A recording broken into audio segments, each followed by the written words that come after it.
Right on the border between Davie and Rowan counties, you'll find Cooleemee Falls. This has been a gathering place at the river for probably centuries, since the settlers came here, and of course Indians before that. There have been several dams here at the site of the natural falls of the river, but when the current dam and a cotton mill were built, it put Cooleemee on the map. It was a great place for courting, Sunday afternoon taking pictures.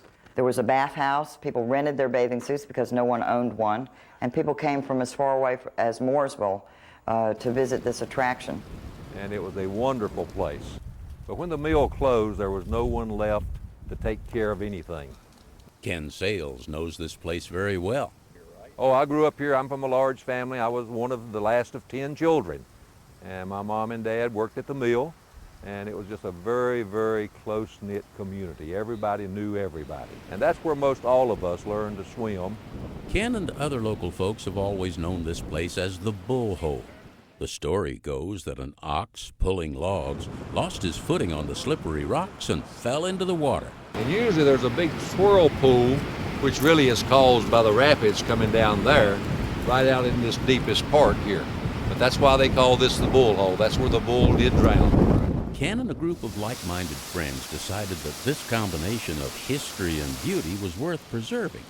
So they got together, raised some money, and a few years later, River Park became reality. We're very, very proud of it. A lot of people put time and effort into it. So now, once again, Cooleemee Falls is a place where folks from all across the Piedmont can come and enjoy themselves. Roy Ackland, Fox 8 News. If you got 5 minutes to eat, you can get it done here. Zack's Hot Dogs is an institution in Burlington. For 75 years, people have come to Zack's whenever they have a Zack attack. That's that just incurable urge to have a hot dog. There's only one way to take care of it, and that's come get a hot dog. His grandfather, the original Mr. Zack, was a Greek immigrant. He bought an existing hot dog stand in 1928 and renamed it Zack's. Today, you'll still find the second generation here, busy making chili just the way his father taught him to. I don't know what year it was. He just concocted it out of his head. In fact, I've got a picture of him saying he's got it all in here. It gives me a lot of hope for the future. I mean, my grandfather lived till he was 98, worked till probably 88. Dad's 81 still working, so I think I've got a long future ahead of me. Well, a dog a day keeps the doctor away. So maybe the secret of long life may also be the secret of the success of this business. And I'm sure that good food and fast, friendly service will bring Zack's Hot Dogs many more happy birthdays. Roy Ackland, Fox 8 News.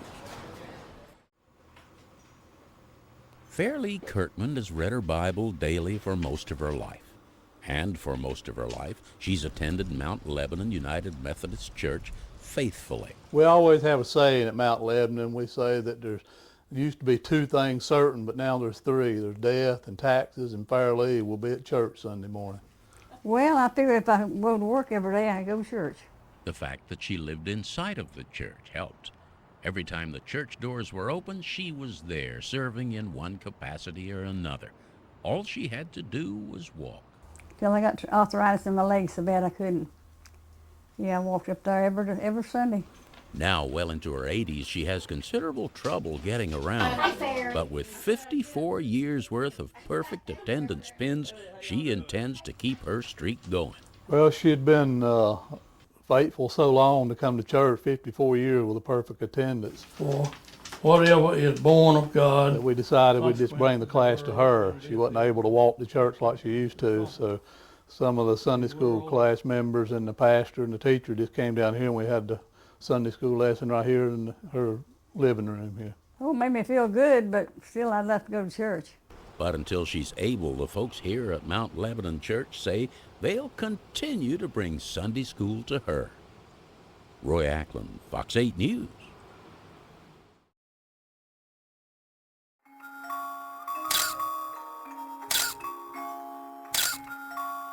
Angela Harris has lots of babies, and lots of pictures, of course. But these pictures are not of real babies, they're pictures of baby dolls. What this is called is reborning. It's called reborning because you take a factory-made vinyl doll, that's a play doll, and you turn it into a one-of-a-kind collector's doll. She transforms the dolls at her kitchen table, otherwise known as the nursery. I paint the inside of the vinyl, and it takes away the orange tint that it naturally has and gives it a more flesh-toned look. I paint the outside also. I add blue undertones where an infant would naturally have thin skin. If their eyes are open, I put more real-looking eyes in, eyelashes, eyebrows. I tint and color their lips. Every little crease and roll is blushed, and I root their hair using a very small needle, 1 to 2 strands at a time. Their nails are done. They get a manicure and a pedicure. And the result is a doll so lifelike it can really fool you. they have been left in a car seat before, in a car with the windows rolled up, and police have been called out. Yeah. And so if you travel with them like that, you need to put a sign up that says, "This is a doll, not a baby, don't call police." All right. The reborn dolls are given a birth certificate and put up for adoption on the internet. Sometimes it's real hard, and I tell my husband, I don't want to let her go. There are plenty of parents wanting to adopt, and when they do, they live happily ever after. Roy Ackland, Fox 8 News.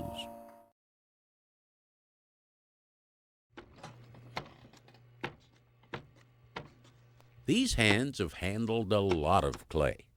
Fred Bean started turning pots years ago. He still has the first one he made. My mother put the note in here, said I made it when I was 12, and I don't remember the date or anything, you know. But he ate milk and cornbread out of that bowl, and today he bakes cornbread in a pan he designed and made himself. The thing works. He says it's the hole in the middle that cooks it evenly and makes it moist. Somebody gets one and it works, and everybody in the family got to have one. His advertising's done by word of mouth. He's best known for 2 things, his cornbread pans and his talking. As a matter of fact, there's a story told about someone who was looking for him, didn't know his name, and didn't know where he lived. I said, "Well, what'd the guy look like at Run the Play?" He said, "I don't know what he looked like. The only thing I know, he is short and liked to talk." He makes all kinds of items, both useful and decorative, and his business is doing very well. But remember, he's been at this since he was 12, so he can remember when times were not so good. About the time then I got old enough to might say, go to work, really go to work, pottery gone plumb out, just about it. Yeah, completely. He worked at the textile mill most of his life, but always managed to keep his hand in at the pottery. He loved the excitement of waiting for the kiln to cool down so he could open it and see what he'd made. Never unloaded one yet. It wasn't exciting. Cannot wait to see in them. His work is representative of the products of this area and a lifetime spent pursuing perfection in pottery. Roy Ackland, Fox 8 News. We first met Hilda McKnight several years ago. She was making Moravian stars. She loves doing it. She makes them in every size imaginable. I never get tired of making stars, no matter what size they are. And sometimes they can be quite large. It takes 2 people to put one of these things together, so. Stu Clawson took one of Hilda's star-making courses and has been starstruck ever since. And I got to making little ones, and if she needed some help with all that she was making and selling, I'd back her up. And then we needed a new star for this church. I didn't know if we were going to make it or not. That's because the star needed to be 6.5 feet. And I'm only 5'2", so. People find it hard to believe that you can take just a sheet of paper and make something like this that totally supports itself and so forth like that. So. It took days to cut, fold, and glue the paper points, and hours just to put them all together. Put your finger on it. Yeah, I got it. It takes 2 people to put one of these things together, so. They've made several of these giant stars for various churches or businesses, and yes, they do sell them, but that's not why they do it. It's just something I like to do, and I don't spend all my time doing it, but when a need comes along, we do it. They both talk about the satisfaction they derive from watching the giant stars come together. It's a joyous feeling. There's this great satisfaction and this, you just want to say hallelujah. Isn't that what the angels said when they saw another star long ago? Roy Ackland, Fox 8 News. As we draw close to the end of another year, we realize it's soon to be time to get another calendar. There are all kinds of calendars available on every subject you can imagine, but one of the most unusual comes from the Carolina House of Lexington. It's an assisted living facility. And around here, they say the year 2004 is going to be a great year. As you can see, the Carolina Kids, as they like to call themselves, have created a calendar that's creating quite a stir. I like that. I like that. I never thought I'd see him like that. Caught him in a compromising situation, didn't he? We were making hay while the moon shone. The first time I breathed word of this, they kind of all huddled in a group and thought, well, you know, I just don't know about that girl. But it seems that Executive Director Donna Levesque knew more about these folks than they knew themselves. I didn't want to do it. They drugged me over there, and then when I got to doing it, it was a ball. Maybe that's because pinup poses were nothing new to Joyce Geyer. Yes, in high school.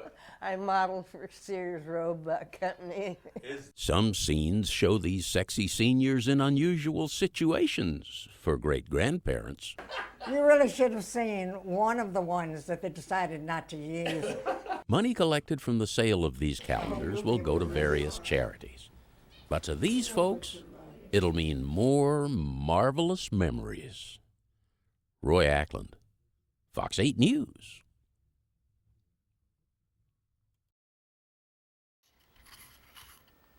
Barbara Stilt loves her crafts. You can find her just about any time sitting at her table creating. It's a great pastime. These days, she's concentrating her efforts on clothespins, taking the old-fashioned clothespin doll to a whole new level. It takes more time than you think. They're small, so you just assume that, you know, it's going to go rapidly, and it doesn't. That's what makes her dolls different. Her designs are just so elaborate. Everything starts with just a piece of fabric. Very often when she does one, it will lead to another. That was what happened with the Wizard of Oz. I just started out, I was going to do Dorothy, and then I thought, well, no, we need to get the Scarecrow, we need to get the Tin Woodman, and we need to get the Lion. As intricate as these little dolls are, it's hard to imagine they started life as a clothespin. And as much as she enjoys making them, that's not her only reward. You know, it's funny, I have a satisfaction, but it isn't until someone else says, gee, that's pretty good. What's not to like about something that's that much fun? Maybe she'll start a whole new clothespin line. Clothes line? Get it? Huh? Roy Ackland, Fox 8 News.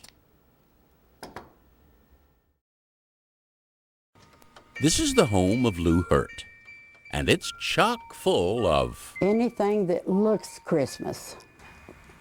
I started out with one tree and kept buying ornaments, and too many for one tree, so we started adding a tree and more ornaments. You could stay here for days and not see everything, so we thought we'd speed up the process. This is my gingerbread house tree. Okay. Gingerbread boys and girl tree. Oh boy. This is just a lot of different things on this one. This is my angel tree. This is just the little fiber optic. That's pretty. Now this one has some old German balls on it. Now this one is our Hallmark. This one doesn't have anything on it but Hallmark ornaments. Captain was turning around. Oh, that view is tremendous. Just to give you an idea of the scope of her collection, the Hallmark tree alone is unbelievable. There are 700 or more on that tree. And if you haven't figured it out yet, Lou is definitely in the Christmas spirit. I stay in it. I love Christmas. I really do. She's still collecting ornaments People give them to her. She buys them on sale. What's she going to do with them? Well, she's considering adding on to the house for the third time. But no matter how big the house is going to be, it won't be big enough to hold the Christmas spirit that she generates and loves to share with her friends. Roy Ackland, Fox 8 News. People say that you should buy what you like when you're collecting, and that's what I've done. What Tommy Thompson likes is trains. He more than likes them, he loves them. Loves them so much, he turned his garage into a train layout. We started out with a 16 by 12 layout, and we've built on yearly until we've reached the point of no return now. On one part of his layout, it's Christmas all year round. You know, we've got a Christmas tree lot that's over behind the church there. Oh, yeah. Tommy's thought of everything, miniature houses and people and cars. He's even got a miniature Lionel train store with the little trains going around inside, and a billboard with some familiar Fox 8 faces. Wife Renee is in charge of placement of these items. It's like Godzilla. And the funny part about it is Renee will come out and put something new on the layout and ask me, did you see I put something new out there? And it'll take me months to find it. Playing with trains is a family affair. My grandson calls me Pa Hop, and he says, Pa Hop, let's go run trains. And so we run trains. He's got a station over here that he sets, and he fills the trains up with water. He's got his water tower that he operates, and he also operates the service station and the car washes and things. I run the trains, and he runs the accessories. Tommy remembers his first train. He got it for Christmas. And just like that, many little boys will be getting their first train for Christmas this year. And when they grow up, they'll be just like Tommy Thompson and keep on playing with their trains. Roy Ackland, Fox 8 News.